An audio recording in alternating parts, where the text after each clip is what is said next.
Good evening, supervisors and members of the public and folks watching on YouTube.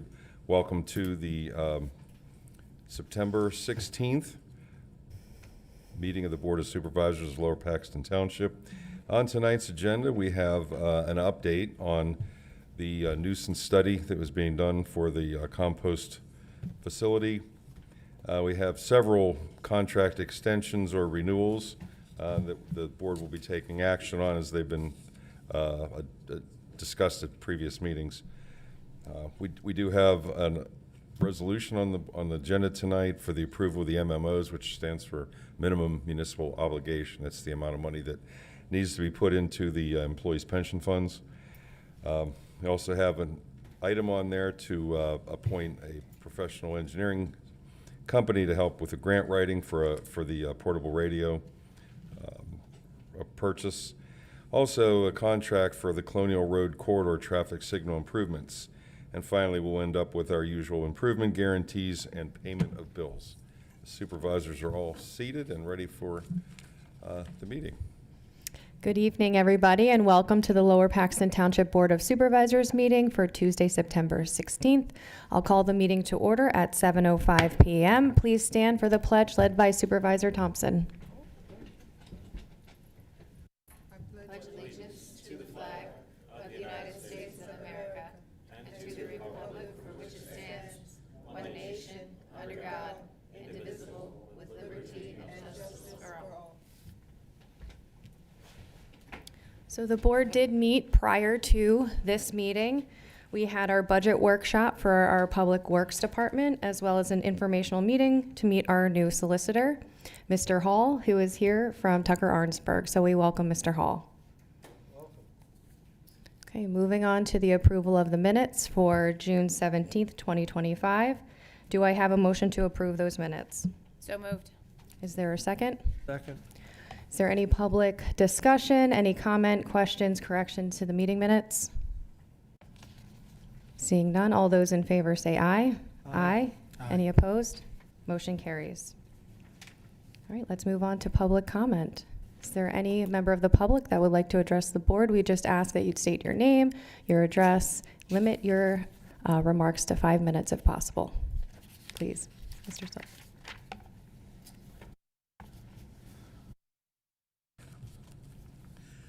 Yes, my name is Gene Stilp. I'm the director of No TMI Restart, whose members are dedicated to promoting public safety by showing that there's no need for the citizens of Central Pennsylvania to take the risk of evacuation, risks posed by the reopening of 3 Mile Island Unit 1. We're in favor of the no-risk option. As members of the Lower Paxton Township Supervisors, I can assume that each one of you is a licensed automobile driver. Each one of you knows the experience of saying, my heavens, what was my blind spot there? I almost hit that guy. Well, right now, the potential impact of 3 Mile Island is in most people's blind spots right now. As supervisors, it's your duty to make sure that all the options are covered so that nothing is in your blind spot. The news of Constellation Energy restart of 3 Mile Island is now old. In case you update it, Constellation wants to reopen 3 Mile Island. Unit 1 has already contracted with Microsoft to sell all the power generated to Microsoft's data centers in Northern Virginia. Two of the biggest corporations in the world are getting the profits, while you in Dauphin County are left with becoming the slaves of Constellation Energy. As supervisors in this day and age, you have to plan for unfortunate risks. School shooting threats, school lockdowns, nearby actual shootings and crimes, family disputes, chemical accidents, train derailments, fires, flooding, snow and weather emergencies, child predators, and other unforeseen risks. Your job, unfortunately, is not just in making sure the township duties of policing, public safety, street repair, property management, taxation, and anything else that involves your township running smoothly, but also prepare for all those risks listed above, and that also ones that involve your schools. If there are of those areas you can minimize each or eliminate risk, there's a path you're supposed to follow. If you see a risk, say something and do something to eliminate the risk. That brings us to 3 Mile Island and the evacuation of entire areas. In regard to TMI, welcome to the age where you get all the risk without any say in the matter. While evacuation plans are necessary for the various emergency situations as listed above, evacuations for radiologic emergencies are in a category of their own. These events can mean evacuating may have a probability of long-term removal and widespread area removal and a possibility of not returning to the area. In other words, the risk is very, very high. The most recent evacuation plan for 3 Mile Island from a few years ago is attached. On page 2, it shows where the tens of thousands of people of your residents are supposed to go. On page 3, it shows where all the thousands of school students in the schools in Central Dauphin School District are supposed to go. The bottom line is that you, as very educated individuals, will see that evacuation planning for mass evacuations required for radiological emergencies is extremely complicated and in the end impossible to conduct in the amount of time that is needed, which means swiftly. Besides the school students and residents evacuating, the employees all across the businesses, the township will be on the roads that will instantly be tied up. Evacuation is impossible. Now add this to the equation the evacuation of area hospitals, which is not defined in the attached plan, and add to that evacuation does not plan for high rises, nursing homes, nursery schools, and many other similar facilities. The bottom line is the best way to limit the risk for the entire population, in your case, the residents, businesses, and school students in your charge, is to eliminate the risk of evacuation. If the 60-year-old plant of 3 Mile Island opens, you have risk. If the plant stays closed, you have no risk. You actually get to choose, but you have to stand up for your rights. The fact is that there's no federal, state, or local law that says you have to comply. You have the right to say, wait a minute, what is going on here? What are schools, school boards, students, families, and residents' rights? The total confusion of evacuation transport planning is another. Swift, widespread evacuation is impossible. I'm just talking about radiation exposure, but just the whole interstates and local roads will be completely clogged in no time. The bottom line, you're not required to serve the needs of Constellation and Microsoft. You can eliminate the risk that they want you to shoulder by just saying no to Constellation and Microsoft. It's basically their shareholders versus citizens who live here. In 1985, the power company that served Long Island finished building a nuclear plant named Shoreham. The Long Island counties of Nassau and Suffolk on Long Island definitely could not be evacuated safely and quickly. The plant was ready to start producing power, but never did because the evacuation plans never worked. The people said no. Then again, if you decide to subject your residents to the risk, why shouldn't Constellation pay the township a fee for your cooperation, say $20 million a year? That should take care of your budget deficits, I should say. Constellation and Microsoft are booming companies with tremendous payouts to their shareholders. Why should the shareholders make the money while you hold the bag? That sums it up. The rest is in my statement.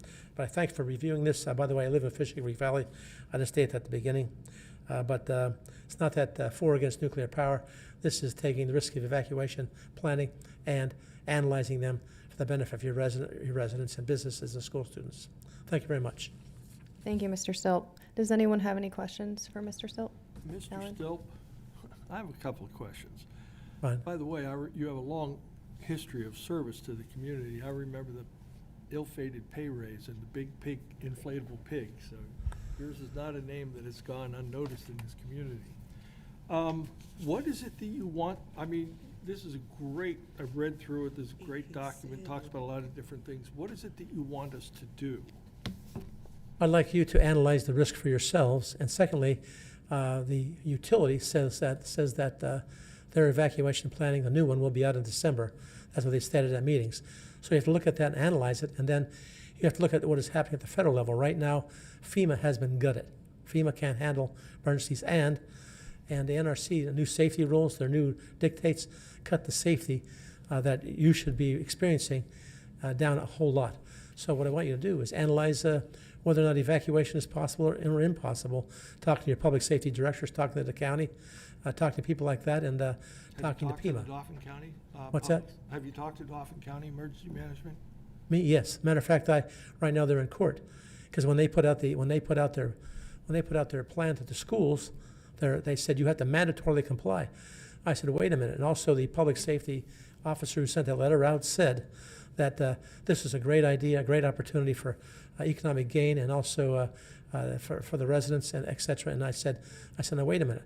You had the public safety department employee putting his imprimatur, saying this is a safe thing to do and saying this is a good thing to do for the economics of the county. And also using taxpayer money to send out a letter that said you have to mandatorily comply and the school districts have to do this. And so that set me to thinking. So I took them to the Dauphin County Court, and it's in court right now, and we're working on a settlement right now that takes out the word mandatory and also makes sure that the public safety department is not in charge of the economic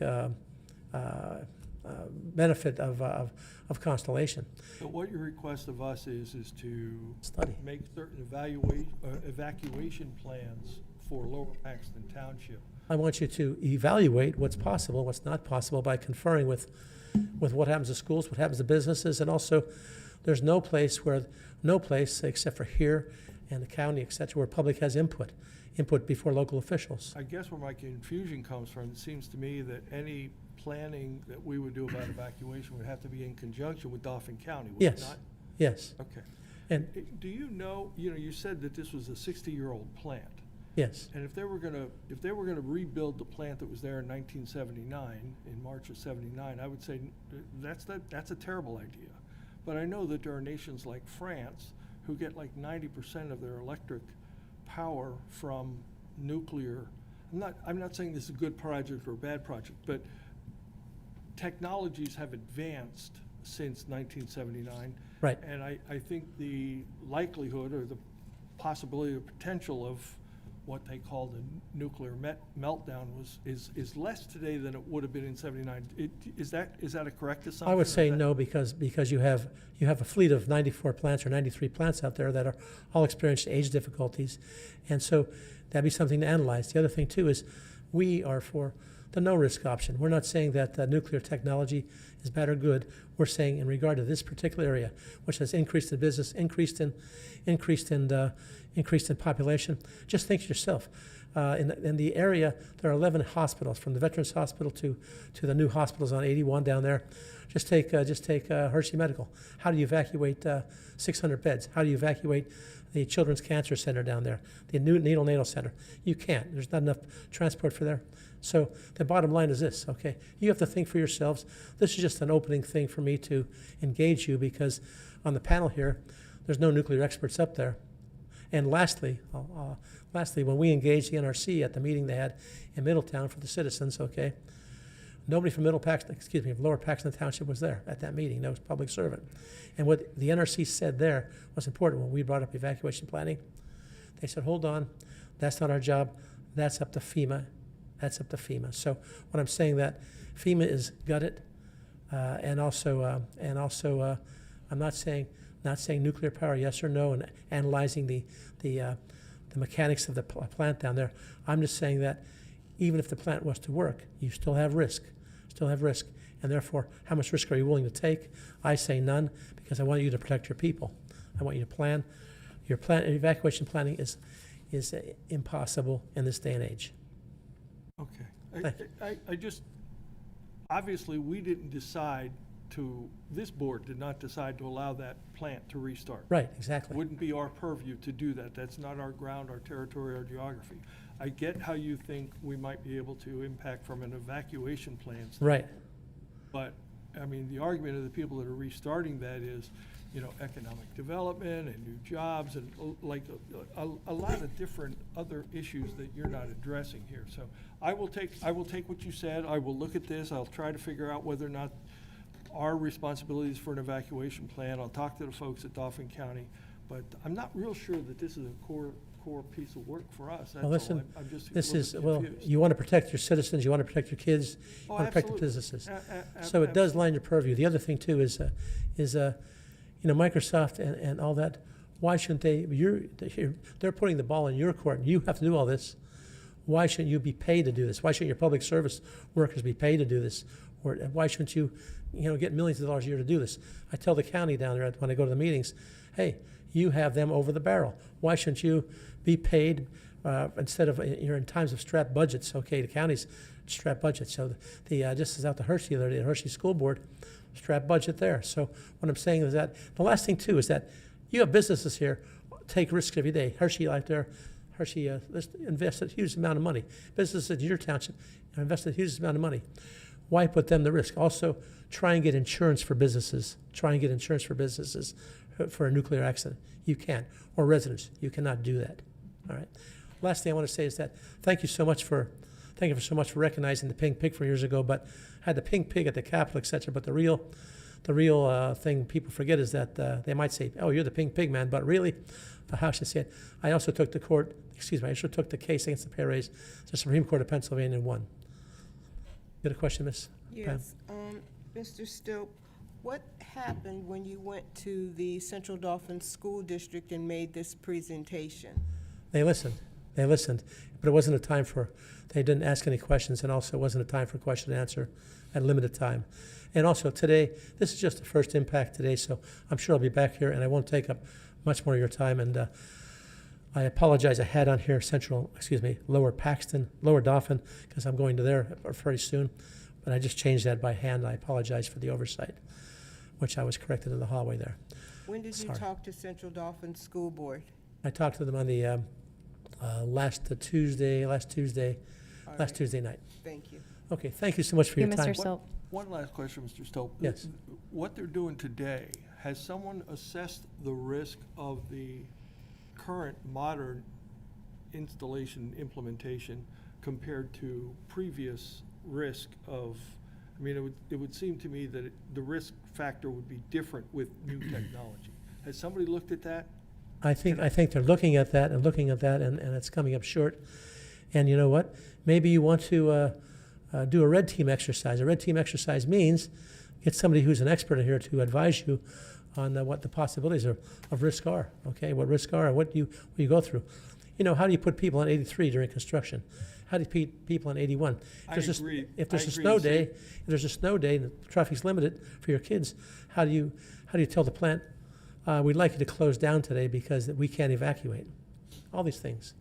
I agree that the safety of our residents is of primary importance to this Yes. board. Strong on safety, that's what we want to Yes. be. It's very important to us. It's among our top priorities. Yes. But I guess what I'm asking is that I'm not sure what the risk is. Not that we shouldn't do this. It may be absolutely right to do. I'm just, I have more questions at this point in time than I have Good. answers, and I'll certainly do some investigation. I thank you for Good. bringing this to the board. Thank you, folks, for your time, and I'm from a different township, so I really appreciate you letting me in. Okay. Thank you, Mr. Thank you very Still. much. Is there any other public comment?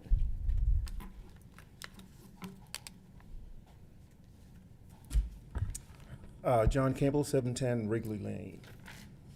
So I have a question, and before you answer the question, just want to give some context from my perspective. So the question is, does the township have a conflict of interest disclosure policy? Not just for supervisors, but for everybody. We all know what that is, but in my former life, so I've been on a lot of boards, nonprofit boards, and every year, we're asked as board members, do you have any conflicts of interest? Disclose them, right? And what that does, it helps to, create transparency. It helps to create trust, so that if anything comes up regarding that conflict, it can be dealt with. I, as a board member, can recuse myself and so forth. I'm on a couple foundation boards. We disclose again. If a request comes in for funding and I'm connected with the organization, I say I'm conflicted, I recuse myself, and the board goes on. In corporate America, right, as an employee of my firm, I can't be a vendor for my firm as well because those two interests are conflicted. So, we all know what it is, right? So, if effective conflict of interest disclosure is vital to maintaining transparency, accountability, and trust among stakeholders. Organizations should conduct regular assessments to identify potential conflicts early, develop robust disclosure policies that defines clear criteria for disclosure, and verify transparency in communications through clear language and accessible reports. A central conflict of interest register should be maintained to document and monitor conflicts with regular updates provided to stakeholders. Employee education and training are also vital to verify employees' understanding their roles and responsibilities in maintaining transparency and integrity. By following these best practices, organizations can demonstrate their commitment to integrity and credibility. There's a process you go through. First of all, you identify what the conflict is, you document the conflict, you inform the stakeholders, you recuse, as necessary, you seek, resolution. What it does, and again, we all know what it is, right? It mitigates any issues. It creates clarity for all of us, and it's great for the stakeholders. It's great for the entity, that's involved, so that we can, make sure that there is clarity. So I'm just interested, right, as a citizen of Lower Paxton Township, do we have that? Are we asked to disclose if there are any conflict? Not that you can't do business with somebody, but what it does, it just says, yes, there may be a conflict. Here it is. This is how we're dealing with it. It gives all of us a chance to create clarity as far as the environment, that we have. So my question is, do we have a conflict of interest disclosure policy for the township? Are you talking beyond the Public Employee and Official Ethics Act? Are you talking about that law that as public officials we all have to follow when it comes to a conflict of interest, or are you talking about something in addition to that? In addition to that, like do we as a board, as a board or as a township say, look, we want to make sure we have a disclosure policy within our own township so that all employees and others, can have the appropriate training to know what it is and how to treat it and how to, deal with that. So I'm not sure that we have one beyond the Ethics Act, but the Ethics Act is very clear that it applies to all public officials operating in their official capacity. You cannot use the authority of your office or information gained therein for the private pecuniary benefit of you or an immediate family member, and that governs all of us on the board. Beyond that, Tom, do you want to? Are we asked to disclose if there are any, or is it just an understanding if a particular situation comes up, right? We can say yes, there is or is not, or is there a proactive way to say, look, if there's any conflict that anyone knows about, let's just disclose it up front so that as we go forth doing business, there'll be clarity. So I think that the question really is, how are we defining conflict of interest? Because the Act defines it in a very particular way and puts the onus on the public official to disclose that conflict. There are also provisions in that Act where if more than one board member has a conflict such that it would affect the majority vote on the board, that conflict can be disclosed, but those members can still vote. So that's in the Act itself, and we're all subject to that, and we all have a duty to report if we have a conflict that falls under that specific definition in the Act. Okay. Beyond that, I don't think the township has a conflict of interest policy that maybe the words conflict of interest would be defined differently than what we as public officials have to follow because we're public officials under the Ethics Act. Well, does the township have one for? The township does not have its separate policy separate from the Ethics Act. There's not really a need for one. It would be belts and suspenders, as what Super Vecchio said is correct. They all fall under the Act. Which the Act defines what a conflict of interest is. I'm not sure what having our own policy would add to that.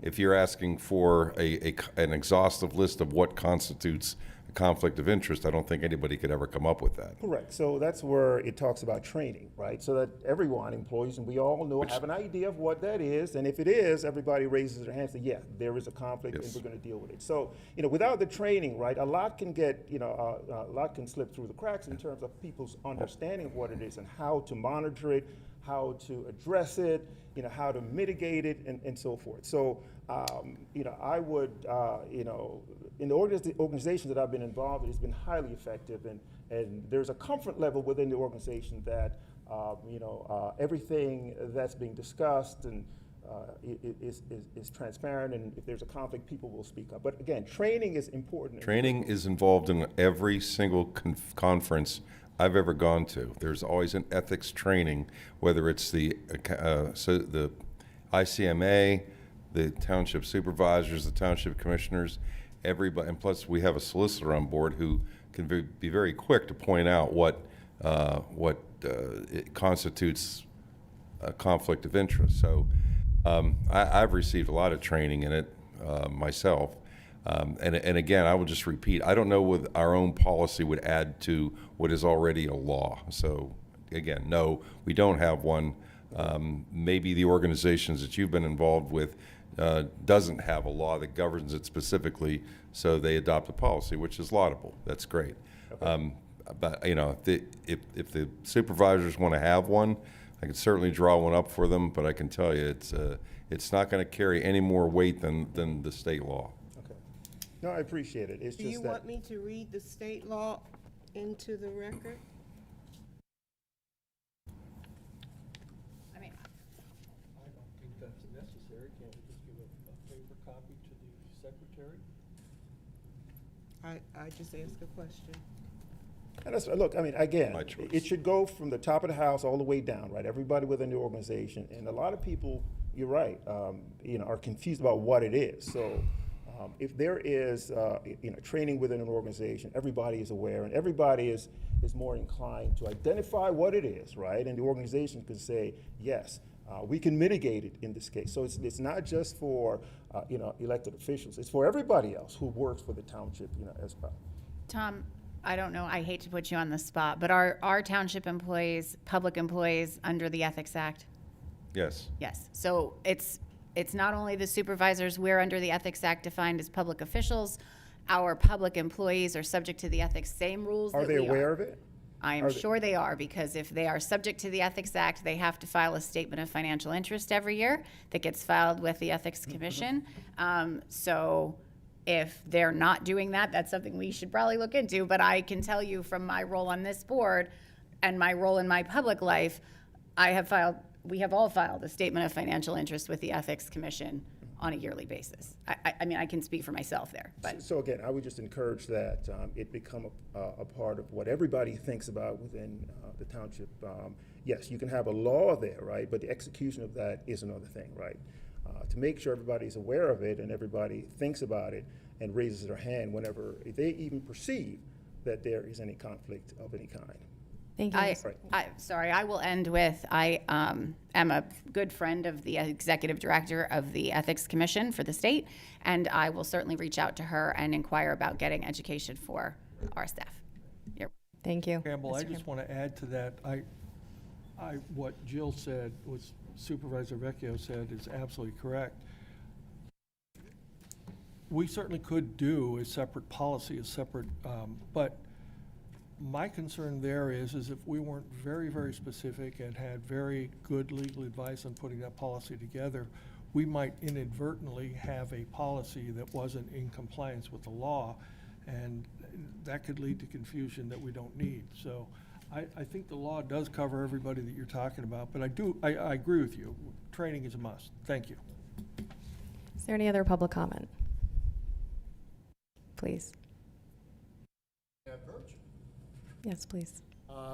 My name is David Bercali, and I live at 5036 Utah Avenue. Sir, could you spell that, please, for the secretary? The last name? Last name.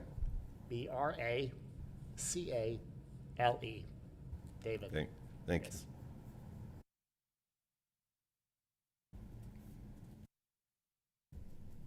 Yeah, thank you.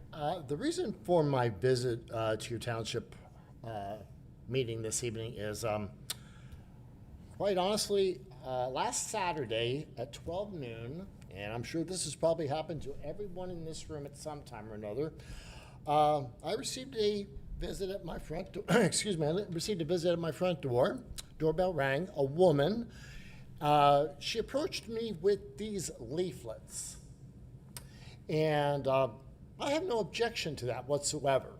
She gave me the, she and I spoke for, I don't know, half an hour or so, and I had a very constructive conversation with her. And fortunately, I made the mistake of not getting her name or the specific organization that she represents. And again, pleasant, constructive meeting. She said, if you like further information on these types of issues, please feel free to attend our township meetings. And I believe I went over this with her. I think she said 7 p.m. on, I think, the first, second, and third Tuesday of the month. So I was like, I hope I'm in the right meeting room for the right event. You are. Okay? Okay. These are the Lower Paxton Township public meetings, Yes, ma'am. correct? But I didn't really know if this particular issue that I'm describing if this is the right form for it. We don't know what the issue is yet. We don't know what Really, pamphlet I'd you're like to talking. discuss, well, with Katie Candy McShane, Miss Robin Lindsay.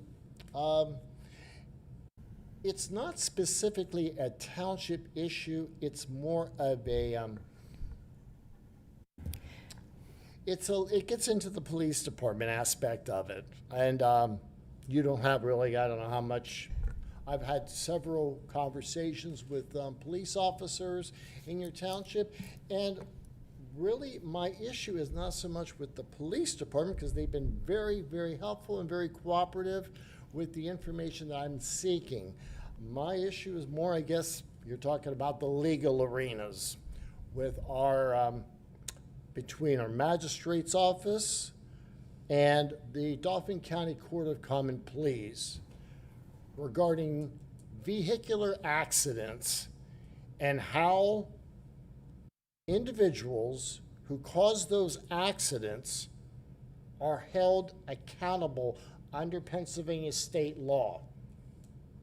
Again, if this is the wrong forum for me to bring this up, I'll be glad to vacate the podium and return to my seat.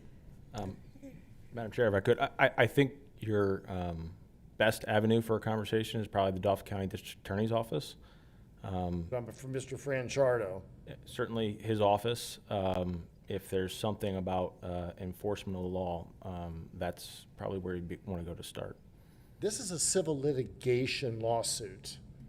And what I have found is, through having spoken with the Dauphin County Bar Association, the Pennsylvania Bar Association, and every law firm in all of Harrisburg and all of Dauphin County, the circumstances for which I'm involved in this, through no fault of my own, I have reached out to every law firm, and what I'm finding is that because we're talking about property damage reimbursement, and we're not talking about bodily injury. Every time I speak to an attorney on the phone, they say, is this involving bodily injury? And I said, no, sir, it is not. We're talking about property. I am seeking property damage reimbursement. Can I just Sure. interrupt? What I will say is that this is not The form. the forum. Right. You're probably going to want to seek private legal counsel. I understand you probably already have, maybe perhaps going to, I'm still working on that. right, someone in Cumberland County or York County. If you haven't had success in Dauphin County, I would encourage you to do that. Again, whether you're talking about Cumberland County or York County, sadly, our legal system, unless you are talking about bodily injury, when you talk about into the tens, if not hundreds of thousands of dollars in hospital bills that are facing you, they want nothing to do with you. They want us. Unfortunately, yes. Thank you very much for your comment, but we need to take comments that's related to township matters at this time. Okay, thank you. Thank you. We appreciate it. And we can follow up with you if you need more resources or contact information. Robin Lindsay, 6244 overview. I'm not too sure my door hanger and Katie McShane's door hanger going door to door. I'm not too sure what this has to do with a vehicular civil accident. So is it okay if I ask the resident? I'm just curious what my hanger on your door has to do with a vehicular accident. Ms. Lindsay? Yeah. Thank you. Can we discuss this after the meeting? This doesn't really pertain to township business either. If we could, Okay, but I mean, he Please move brought it on. up at public comment, and he brought my name up, and I need to know what's going on, because Okay. this is on television. we'll know. make sure that's in the record that you're asking for clarification. Okay. Thank you. Is there any other public comment? Mr. Miller? Of course. William Miller, 4311 Crestview. I wasn't going to speak tonight. A couple of things I saw on the agenda, though. I was doing some work over the weekend. I took some photographs along Colonial Road. And I sent them off. I should make a PowerPoint for all of you because it's pretty bad.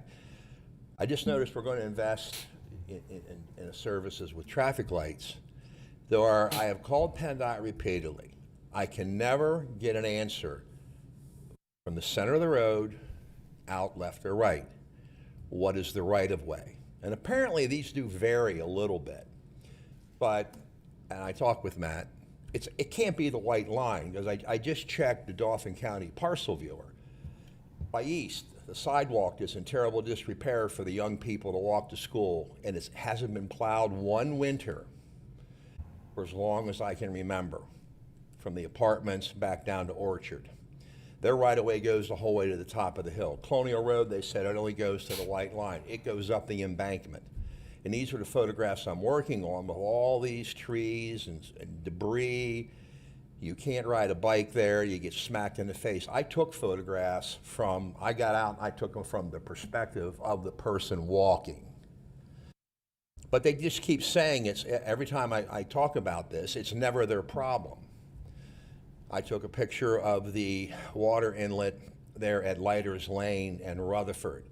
I put a straight edge across it. It drops almost 11 inches. It's a hole, it's a pit. You can see the gouges of the undercarriage and some new plastic from somebody's car. There's one in front of the tobacco shop. It's definitely PennDOT. It's on 22, and you can see it had to have been a plow that hit it and bent it in. So, the needs of the many are going to outweigh the needs of the few with, that's not our problem. It is their problem. A lot of money goes into this, a lot of fuel tax dollars, there's reimbursements.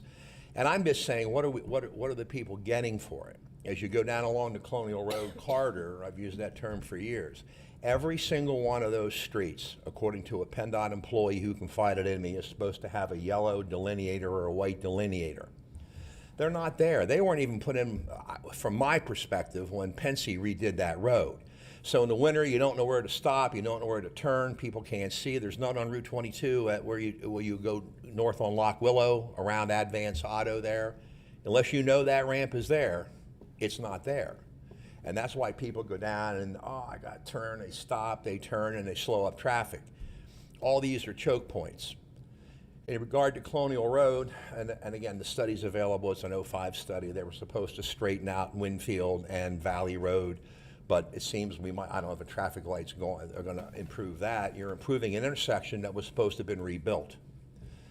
Colonial, Devonshire, Crumbs Mill. There's no dedicated left turn heading east.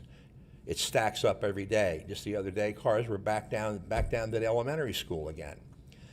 There was supposed to have been another dedicated left turn lane, but you would have to take that house. You can take part of it. They did take part of the doctor's office. They took part of the guy with all the tchotchkes, I call them, out front. Their property lines are in the road, but they didn't take it on the other side. It needs straightened out, but we're going to put all this money in these signals, yet the basic structure wasn't fixed. You have Earl Drive. It was supposed to have a traffic signal years ago in the 05 study, and it's a choke point. They could easily just repaint the line. You could have a left lane and people keep going right if you clear away a little bit of the brush. It would be a simple solution for now. I can't say what's going to happen when they develop Sandy Prawl's property, the Sheesley Trust property, across from Elizabeth Village. Was there any thought made for a signal there to dump for both sides of the road, which was going to be built out, for those people to ingress and egress the roads to their homes? And that traffic will be on Earl Drive. To do all this work, and I guess I'm combining them, to put all that stuff in traffic signals, what about the big fix? What about thinking down the road? We have the transportation study, so is it prudent? I guess it's just programming. They can reprogram them now, that's okay. But if they're gonna do a whole lot of expensive work, I don't know if it's worth it. But I think there has to be some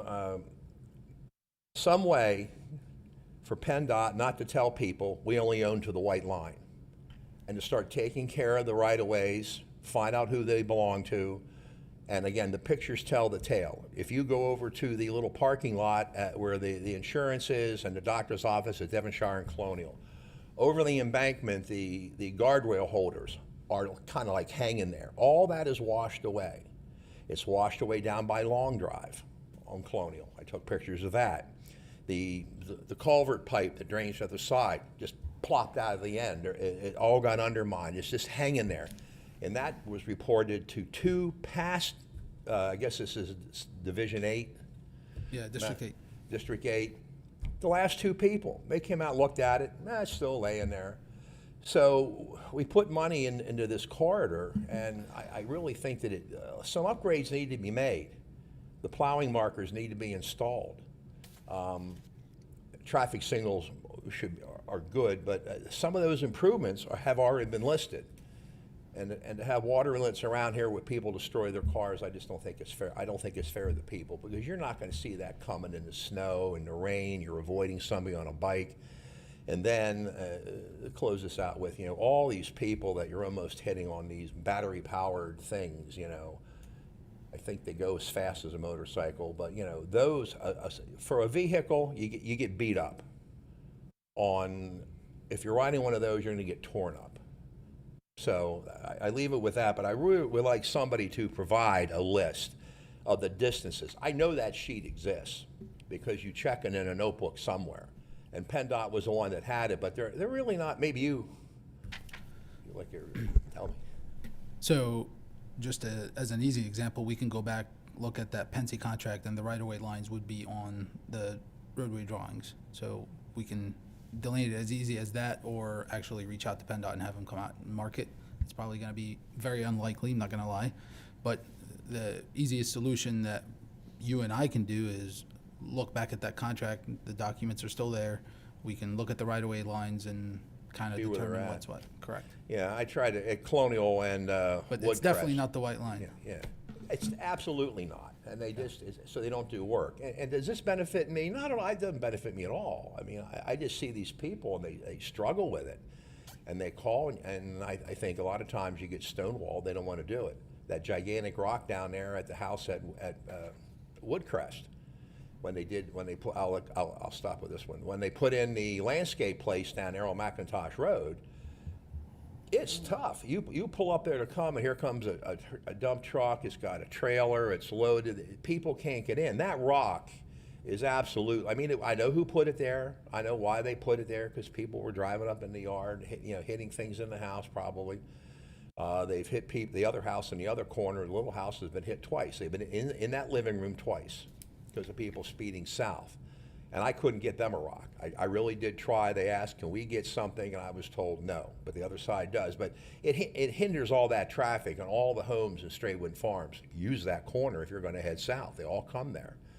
So, I mean, it's like Groundhog Day on the question, about right-of-ways. And this leads to the fact that the township shouldn't have to spend their money on making improvements and even time figuring it out, when I think it should belong to PennDOT. I think that whoever around here should be more proactive in going over these roads. And I know that 50 people a day, they see that culvert I see, they see that rock, and they see that tree overhanging, and they work for the state. And what do? Well, I got something, because it makes you have to do some work. Thank you. Thank you, Mr. Miller. Is there any other public comment? Okay. Thank you, everybody. Let's move on to chair and board members' comment. Are there any comments from the supervisors? I have comments. I'll Supervisor. start with following up on Mr. Campbell's statement. I have with me the Pennsylvania Public Official and Employee Ethics Act, and I'm going to read from the definition that I referred to earlier. Conflict or conflict of interest. The definition is use by a public official or public employee of the authority of his or her office or employment, or any confidential information received through his holding public office or employment for the private pecuniary benefit of himself or a member of his immediate family, or a business with which he or a member of his immediate family is associated. I refer back to our board meeting of last Tuesday when we were addressing the issue of hiring the solicitor and the interview issue. I went back because I wanted to make sure that I had the comment correctly that Chair Kurtz made. I went back to watch the YouTube meeting once it was posted, And the comment that she made at timestamp 50.04 is this: personally, I work with every one of these law firms on a regular basis, and I am quite aware of their capabilities as solicitor. So I did not contact them with regards to their respective proposals. But again, I work with them on a weekly and monthly basis, each of these firms. Here's what I want to state. Given that the chair publicly stated that she worked with all of these firms in order, one of the things that I was taught when I hit law school was that you avoid even the appearance of impropriety. So in order to avoid even the appearance of impropriety in this case, I believe last Tuesday she should have recused herself from the vote on the hiring of the solicitor. So everything would be clean and transparent. The other point that I want to make is that our residents, as well as us, but more importantly, our residents have been through the ringer the last couple of months, and we had several residents get up and say they expressed their concern about the fact that there wasn't an interview process, and they wanted to have the interview process. I don't want our residents run roughshod. Their opinions, their concerns were ignored. We took a vote, and now we have a solicitor. But given what we've been through as a board, as the township, I would hope that we could listen to our residents with more sensitivity instead of ignoring a process that it wouldn't have taken that long. We did it previously with the last solicitor. We interviewed them as we explained, as was explained in this room. So we know how to go through an interview process. And when we don't listen to our residents, it comes back to harm us. And we're dealing with that, the fallout of not listening. So that's all I wanted to get on the record. I think my interaction with all of the law firms who propose to be our solicitor is actually a benefit to this township. I have worked with them. I've worked with them across the aisle in a professional capacity. I have no client relationship with any of these law firms, and I have no pecuniary interest, or either does any of my immediate family members. So if you read the Ethics Act, I do not have a conflict of interest. Thank you, Supervisor Thompson. And our solicitor can chime in as well if he would like to at this point, but I don't want to put you on the spot. We can reserve opinion for this at the next meeting. Sure, I can certainly opine more on the board's obligations under the Ethics Act. What I will say is I personally have never worked either with or opposed to Ms. Kurtz, so I don't know that any conflict of interest would even come close to existing. Thank you. I have worked with Tucker Arnsberg as solicitor in prior transactions, and their firm is quite capable. So I'm happy to have you here. Thank you. Okay, is there any other? I just want to add one thing to this conversation, conflict of interest. First, if we follow that logic, there is no lawyer in Dauphin County that could have voted on that proposal because they've all interacted with one another. Point two, we do live in a representative republic, not a raw democracy. People elect, or currently, the supervisors have been appointed to do the people's business. It's really impossible to have 55,000 people do an interview process for an attorney. I thought that our process was fair, unbiased, and without any kind of conflict of interest. If I was a partner at that firm or employed by that firm or had any other relationship, contractually, business, or any other type with that firm, that would be a conflict. I do not. And furthermore, there would be no solicitor we could appoint because I have worked with all of them that are local to this county. So that's reality. Any other board member comment? I'm just going to add one thing on the Public Official and Employee Ethics Act. I give training on that act in my professional capacity many times throughout the year. And while Supervisor Thompson read the definition of conflict of interest, and she is correct, the act also defines business with which you're associated. And that definition is any business in which the person or a member of the person's immediate family is a director, officer, owner, or employee, or has a financial interest. Chair Kurtz doesn't have any of those things. So when I was earlier speaking about the colloquial term conflict of interest, or the conflict of interest that we are subject to in the Public Employee and Official Ethics Act, that is the conflict that we are subject to. So I echo Chairman Kurtz's comments that she is not any of those things. And so under the law, she does not have a conflict of interest. Thank you. Anybody else? Any comments? Yes. Go ahead, Supervisor Machine.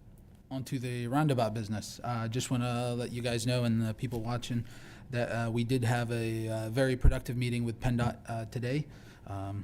Just to let you guys know that the township will be submitting an official request to PennDOT for an engineering evaluation of the current conditions and truck restrictions that are in place.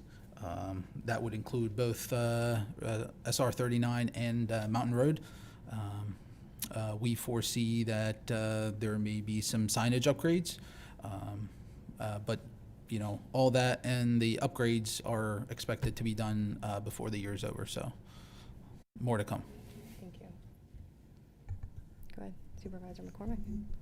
Yesterday morning, 8 full-time career firefighters started their training session, 4-week training session, to become the first building block of career firefighters in Paxton Township. And I want to tell you how impressed I was with each of those 8 individuals, and how impressed I was with the training that I observed by Deputy Fire Chief Graham, and obviously the oversight of our Public Safety Director, Mr. Kashiba.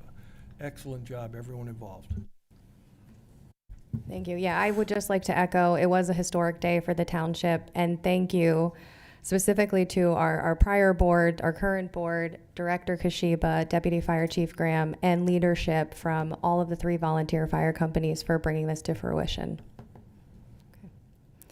All right, moving on to the manager's report. Mr. Verneau. I have nothing this evening. Okay. All right, then we'll move on to old business. And the first item is action item number 7, 7A. It's a public update regarding our composting and landfill operations. Turn this over to you, Mr. Verneau. Oh, sorry, Director Jaroslawski. Go ahead. Evening, ladies and gentlemen, members of the board. I'm going to provide this update. I'm just going to read it verbatim. I'm open to any questions following this here. So this is a public update regarding compost and landfill operations. The purpose of this update is just to give a snapshot on actions that we've taken over the last roughly 6 months to address some of the complaints we received regarding the compost operations in the landfill. Dear residents, Lower Paxton Township remains committed to maintaining the compost facility and closed landfill in a manner that protects public health, ensures environmental safety, and responds directly to community concerns. Over the last 6 months, the township has made substantial improvements to its operations and oversight, both to comply with DEP permit requirements and to address issues raised by residents and complaints and a recent permit appeal. Addressing primary concerns, first up, dust and air quality. The township purchased and is retrofitting a tanker truck for on-site dust suppression, installed a windsock, and set a policy to halt operations when wind speeds exceed 10 knots. Landfill methane probes continue to show no detectable migration, and in partnership with HRG, the township has installed 19 in-home methane detectors with 8 more pending resident action. To provide ongoing safety and reassurance, future replacements will be available at the Public Works Department for a 1-for-1 swap with proof of residency. Addressing noise, To address concerns about loader and grinder noise, mulch berms have been installed and are being raised to greater heights. Equipment use on Friday has been restricted, reducing activity near residential areas at the end of the work week. Proper maintenance of equipment on site will help to reduce mechanical noise pollution. As for debris and safety, concerns were raised that debris may have been launched from the windrow turner onto private property. While such an occurrence is highly improbable, both the resident and public works personnel reported seeing a small twig land on a resident's property during windrow operations. The incident was thoroughly reviewed and equipment was confirmed to be operating well within the established safe distance. It is possible the twig originated from another source, such as a nearby tree or wildlife. As part of broader safety measures, speed bumps have been installed at the commercial entrance to slow traffic, reducing both dust and potential safety risks. Odor. Effective composting depends on maintaining proper oxygen, moisture, and temperature levels so that the process remains aerobic, which minimizes odor and produces a cleaner, higher quality end product. The township conducts and documents weekly temperature checks of each windrow to verify that the conditions are within optimal range. To sustain the balance, the 2026 budget proposal included funding for a dedicated water line to enhance dust suppression, moisture control, and overall compost quality. Other community concerns include traffic and site access. The township has implemented traffic calming near the facility to monitor commercial entrance use to minimize conflicts with park users. Landfill history. Regular inspections of the closed landfill by DEP completed October 2024 was the latest one, confirming the site remains in compliance with all permit requirements and identified no violations. Routine methane monitoring continues to verify safety. Transparency and accountability. All operational complaints should be submitted through the township SmartGov system. DEP's 2025 technical assistance study recommendations are being used as a roadmap to continued improvements in communication, record keeping, and resident outreach. Actions completed. We submitted a improved nuisance control plan this month to comply with our current permit. Completed preparedness, prevention, and contingency plan, June of 2025. General permit was renewed by DEP in June of 2025. DEP compost facility observation was completed in June of 2025. Submitted a RFP for Lower Paxton Township compost facility optimization and community impact mitigation study.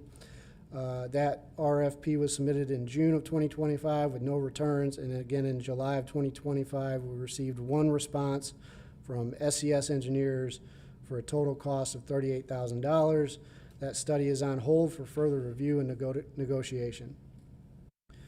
We completed a regular landfill methane testing in August of 2025, passed a DEP landfill inspection with no violations, and proposed expanded budget and planning for site maintenance, fleet upgrades, and capital improvements. Our commitment. The township acknowledges that living near a compost and landfill facilities has raised legitimate concerns for some residents. We take these concerns seriously and have acted proactively to improve operations, increase transparency, and investment in environmental protections. Moving forward, we will continue to monitor performance, implement DEP recommendations, and evaluate long-term solutions, including the potential for relocating the compost facility if feasible. Residents are encouraged to review these materials and to contact, pardon me, let me go back here. So there are 5 enclosures to this update. Enclosure 1 is the improved nuisance control plan. 2 is the landfill gas monitoring report. 3 is the compost facility renewal. 4 is the DEP general inspection report. 5 is the DEP technical assistance study. These items are available in hard copy on the table over here, or if you'd like to contact me directly, I'd be happy to provide my email, and I will digitally send them to you. Residents are encouraged to review these materials and to contact the Public Works Department with questions or feedback. We remain committed to working collaboratively collaboratively with the community to ensure these services are delivered responsibly and while continuously working to minimize community impacts. Open for any questions. Thank you, Director Jaroslawski. Does anybody have any questions? Can I ask, has this been provided to Mr. Johnson? If it hasn't, can we provide it to him? We can. I don't know if it has or not. I didn't send it to him, so Okay. we can make sure he gets a copy of this. It's still in draft form, or is this final now? I do have a couple corrections I'd like to make, but Okay. I'd be happy to send that to him. Okay, Yeah, my great. copy still says draft, so I didn't think it was ready to send out. Got it. Thank you very much. Does anybody, oh, I just, so I have in my hand, and I believe it's over there on the table, the CSC Engineers Report dated May 21st, 2025. Yes, ma'am. Do you have a copy of that? I do. It's right over here on the table. Okay, so you do have a copy of that. We were never, this was never reviewed with the board when it came. Excuse me, back. Supervisor Thompson, can you please speak into the mic? Some of them. I'm sorry. It's dated May 21st, 2025, and to my knowledge, the board was never given this. We never had a review of this. None of this was ever explained. Can you speak to that? So that was during my onboarding. However, I'd be happy to go through that report with you and some of the findings and recommendations if you'd like. I would appreciate that. Yes, ma'am. Okay. Thank you. thank you. Just one other question, I'm sorry. So this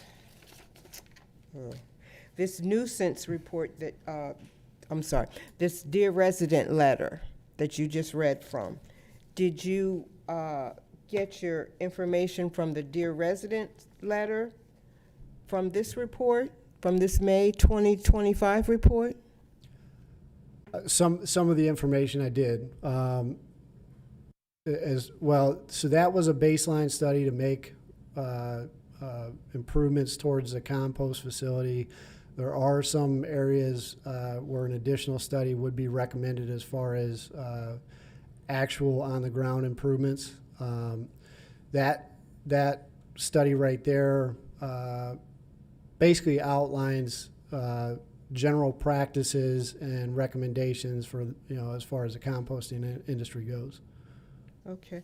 And how closely was DEP involved in analyzing this May 2025 report? They funded it. They organized it and funded it. Okay. And I'm recalling what Mr. Gottschall said. Okay.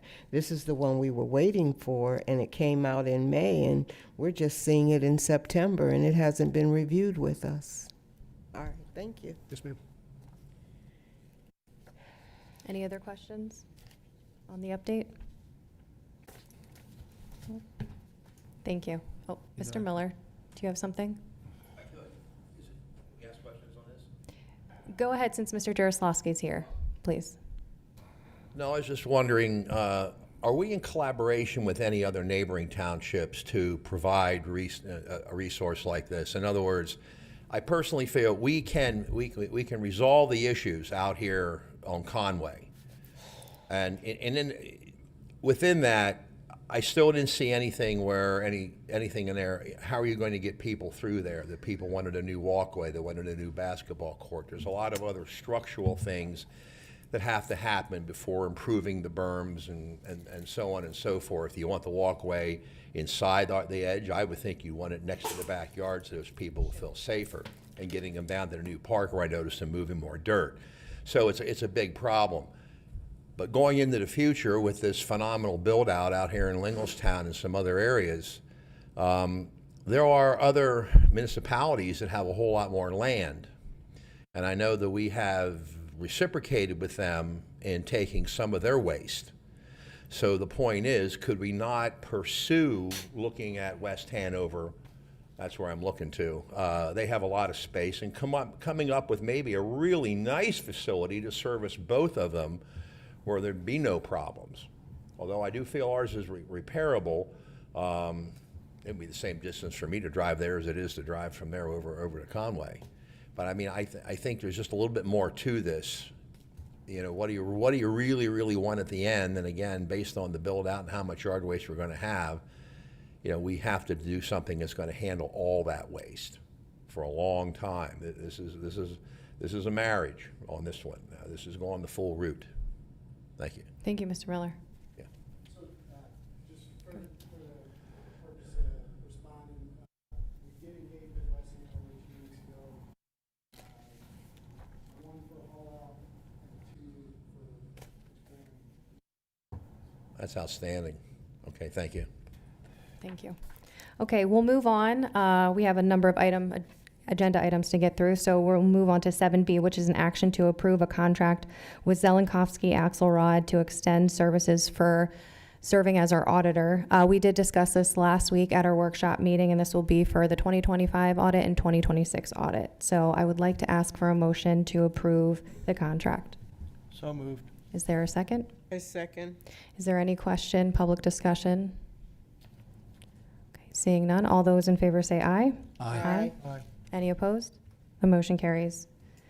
Item 7C, action to approve a renewal agreement with South Central EMS. We also discussed this last week at our workshop meeting. It's to extend services throughout 2027. There are no changes to this agreement or increases in the cost. May I have a motion? So moved. Is there a second? Second. Any public comment, discussion? Seeing none, all those in favor say aye. Aye. Any opposed? Motion carries. Item 7D, discussion and action to adopt Resolution 2508, authorizing the chairperson to sign the winter maintenance services agreement. We also discussed this last week as well.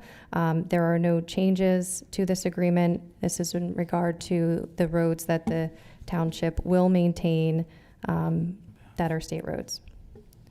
May I have, Mr. Verno? Nope, just looking to see who's making the motions. Okay. Yeah, so moved. John? Supervisor Najim, I'm sorry, made the motion. Is there a second? Second. Any public comment or discussion? Okay. All those in favor say aye. Aye. Any opposed? Motion carries. Action item 7E, this is an action item to adopt Resolution 2025-09, amending and restating Resolution 2507, which is the right to know policy for municipal public records. We did not discuss this last week, but it looks like this is a resolution to identify changes to the officers. Mr. Verno, is there any other update? It's just simply a resolution to add Shelley Smith to as a right to know officer. And that would be to replace Jack Scherzer, whose contract is up at the end of the month. Thank you, Mr. Verno. May I have a motion? So moved. Is there a second? I second. Okay, is there any public discussion or comment on this action item? Okay, all those in favor say aye. Aye. Aye. Any opposed? Motion carries. Action item 7F, to approve amendment number 1 to the contract for professional services with Mullen Lonergan Associates, Inc. And this is for our CDBG. Yes, this is for our CDBG consultant, and the purpose of this, our agreement with M&L, was originally procured for a 2-year term and is set to expire on October 31st of 2025. In order to continue receiving services beyond that date, such as the preparation of the 2026 annual action plan and many others, we will need to either amend the existing contract. And HUD typically recognizes a 3 to a 5-year procurement cycle, so extending the current agreement for 1 additional year would keep that within range. Staff's recommendation is to move forward with the 1-year extension, which would allow continuity of services while positioning us to revisit the procurement in 2026. Thank you. Yep. There are a lot of federal requirements with the CDBG grant program, so I think this is a prudent move. May I have a motion to approve amendment number 1 to the contract? I Oh, just have a sorry. question. Chief Kashiba, what does CAPER stand for? Capper? I don't have that in front of me, ma'am. It's in the agreement. On the first page, now therefore, the parties to this amendment, number 1, it mentions Capper there.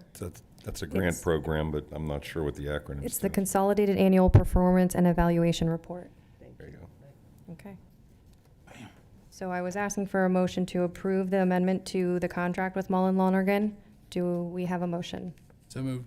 Okay, is there a second? I second. Okay. Any public discussion or question? Okay, all those in favor say aye. Aye. Aye. Any opposed? Motion carries. Okay, moving on to new business. Item 8A, and that's an action to adopt Resolution 2510, accepting the MMOs for the police and non-uniformed employee pension plans. Again, that MMO stands for Minimum Municipal Obligation. It's a calculation that we make based on the payrolls and what's called the normal cost that the actuary gives us every year. We multiply that to determine how much money needs to go into the pension plans to fund the future retirements. The MMOs have to be approved before the end of September.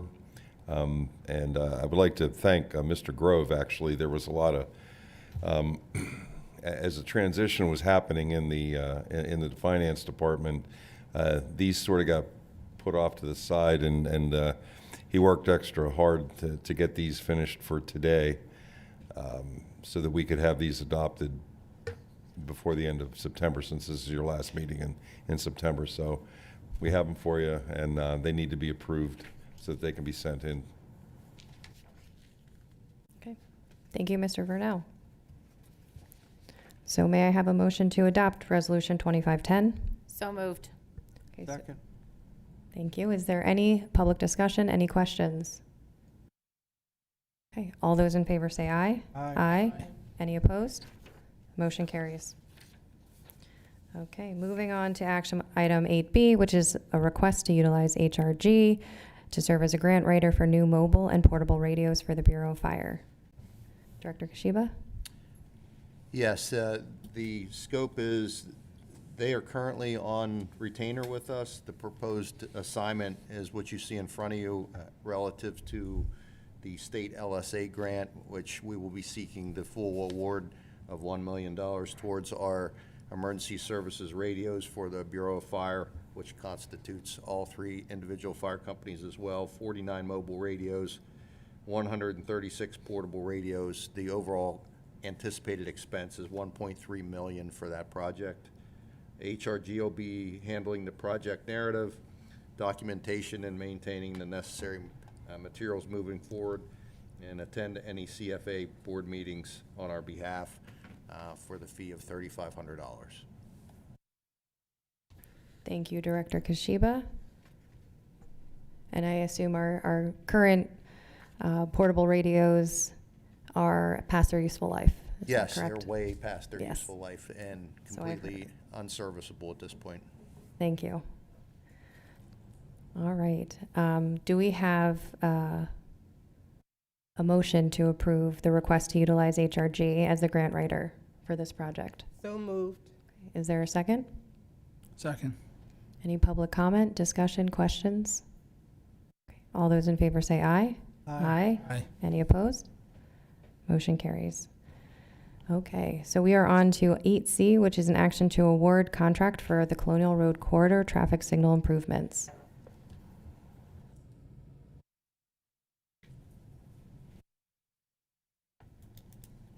Do you want to? Director Jaroslawski, thank you. Okay, so this is going to improve the signal that's on the western side of the Colonial Park Mall. That signal's been on max recall. The roads will get repaved at that specific intersection, and the signal will be improved with cameras and radar detection in lieu of detection strips in the road. So final hang-up for this was the easement, which had to be approved by the owners of the mall there, and they approved it, and we're ready to move on with this project. Thank you. I have a question. It's actually $500,000 for that one light at that intersection. That's, yeah, I'm rounding up, but $500,000 Yes, ma'am. for that one light. Yes, ma'am. We That includes, haven't, that includes the whole intersection. It includes the whole intersection, pavement, curbs, cameras, the signal cabinets, which we talked about, will be the latest and greatest signal cabinets. They'll have the backup batteries. It's an all-inclusive upgrade to that light. so could we pretty much anticipate that it's going to be about at least $500,000 for Colonial Road and Jonestown Road? That would likely be a safe assumption. So a large part of this is a mobilization fee for the contractors to come out and. It all depends on the scope of work too. Yeah. If you look in the packet, there's the bid items that were contracted. So aside from the traffic light, it's in the packet. Maybe on that last sheet, I don't know if I can see, those are the bid items, correct? Yes, so that 490,000 includes all this work. It is what it is. It's a low bid, This is the low bid. correct? How many bidders did we have? One. It's in the packet as well. Unfortunately, I would like to see more, because competitive is always nice, but yeah. I actually looked at the bid and there was multiple people that downloaded the plans, and I was just surprised there was only one bidder. Yeah. It happens. It's considered a small scale project, and sometimes getting the larger contractors to mobilize for something like that can be challenging. That is correct. Yeah. That's right. Okay, just one other question. We know that we need to do Jonestown Road, 22, and Colonial Road, and I can't remember what the status is of Lingelstown Road and Colonial Road in terms of the singles. Do they need as much updating as the one that you're starting with? Well, they will. A lot of those are corridor projects, so they will be more comprehensive with a lot of those updates. And as we roll over the next couple months, we're really trying to close the gap on the scope of some of those things. And as we apply for grants, get grants approved, we're going to know a lot more about what we can include in those projects as well. I guess I was just getting at, wonder why we didn't do all of them going straight down that Colonial Road. I can get you an answer on that. I wasn't involved with the initiation of the project, but I can do a All deep right, dive on the thank you. history for you. Appreciate it. That's a fair question. Thank you, Director Jaroslawski. All right, may I have a motion to award the contract for the Colonial Road Corridor traffic signal improvements to Her Signal and Lighting? So moved. So moved. Oh, sorry. Second. Okay. Any public comment, discussion? Go ahead, Mr. Miller. Very quickly. Just historically, I'm getting a little rusty. That 2005 study is a 500-page document. But as I recall, one of the points that was recommended by PennDOT was that's an acute angle there at the lobster place. And I know I can't, I've seen plenty of hang-ups there. People come around, they cut it. It's a choke point. It's one of the many choke points. And I just wanted you to know that was one of the things that has been forgotten over time. And as with Colonial Road, with the other things I mentioned and realigning a couple of the intersections and getting in the lanes they need, the traffic study pointed out, the regional traffic study, that a lot of these things are needed. So before you start throwing in more traffic lights and, you have to put in all the infrastructure under the road to, get all your ducks lined up in a row and sit back and look at it. And this is what we need. Again, this is what we want at the end. So what do we need to get there? So I think the money would be better spent and saved if we'll fix this light or fix that light and just fix them all at one time eventually down the road. I see where it's going. That's usually how it does go, but I thought you should know the history. That road has a lot of things that were supposed to be done to it, and they just were never followed up on. And I really, politically, financially, I don't know the whole deal. Maybe see all the above on those. Thank you. Right. Thank you. Thank you, Mr. Miller. Okay, we have a properly made motion and a second. Any other public comment question? Okay. Seeing none, all those in favor say aye. Aye. Aye. Any opposed? Motion carries. All right, moving on to item number 9 with this, it's subdivision and land development, and 9A is improvement guarantees. Supervisor Thompson? Having reviewed the memo that Director Zerby left for the improvement guarantees for Autumn Oaks Phase 3, Huntley Phase 2 to 5, Meadows at Colonial Club and Sheets Store, I make a motion to approve the improvement guarantees. I don't really want to get into all the details, though I do have it there because we've already gone a long time tonight. So unless anybody wants the details, I will just say let's go ahead and approve the various extensions. And we've got two out of the 5 which are being released. So we have 3 extensions and also a reduction. So I need a second. Okay, motion Improvement made by guarantees. Supervisor Thompson. Is there a second? Second. Public comment or discussion? I just want to note, Supervisor Thompson, I think you missed the 2321 Forest Lane. We're including all of them in this approval, right? 2321 Forest Lane Great. is also included and it's being released. Thank you. Any other comment or question?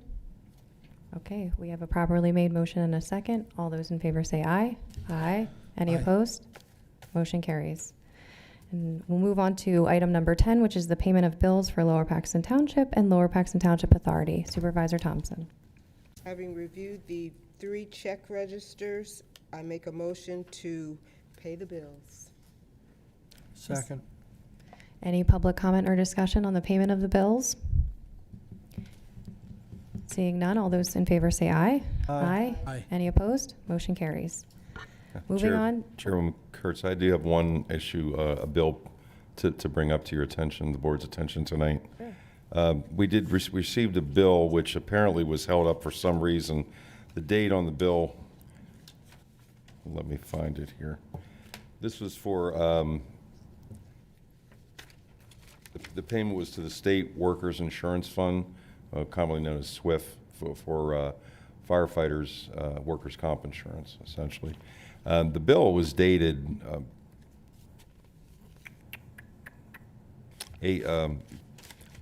August the 29th, but for some reason our finance department did not receive it until the 15th.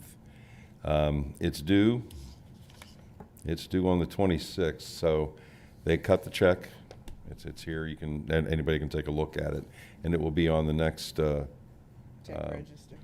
check register as a special item, noted that it's already been sent out. So, Supervisor Thompson, did you want to take a look at this? Not right now. Okay. You can put it in my mailbox and I'll look at it then. Okay. Thank you. Mr. Verno, do you need us to take action on that specific bill, or should we ratify it at the next meeting? No, I just wanted you to make sure you knew that it was paid today. It'll be on the next. It'll be ratified at the next Great. check register. It's happened That will- occasionally. I'm sorry. It's happened occasionally where That will make the payment late, right? I'm sorry. That will make the payment late?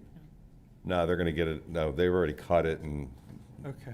it'll be. I think it was mailed out today, so it'll be there on time. Did Thank- you say, I'm sorry, you said mailed? This is an automated? See what this looks like here. Looks like a check to me, but Okay. yeah. Okay, are there any announcements? Any announcements? What's our next budget meeting? On Tuesday, October 7th at 5:30, it would be for public safety and police. and we invite you all to come out to that meeting. We started off really well with attendance by the public, but as the budget sessions have gone on, our attendance has sort of dwindled. So we would like to have that same amount of interest going through our budget sessions. This is your opportunity to ask questions. Any other announcements from the board? Yes, I failed to, forgot to mention it during our board comments, but Mr. Miller, I want to say thank you for all the time and effort you've put to take the pictures and send them to me. I did talk to the maintenance executive. I told him we have a laundry list. I told him once I compile all that information, I will be in touch with him and our Director Jaroslawski to kind of coordinate work. So I appreciate. Yes. So. Yeah. Okay. So yeah, I appreciate it. Thank you. All right, I will ask for a motion to adjourn.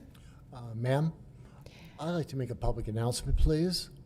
Briefly, please. Very quick. I'd like to make a public apology to all you members of this board for previous comments I made regarding the legal issues, the lawsuit I'm involved in. It in no way involves Mrs. Robin Lindsay or Ms. Katie McShane.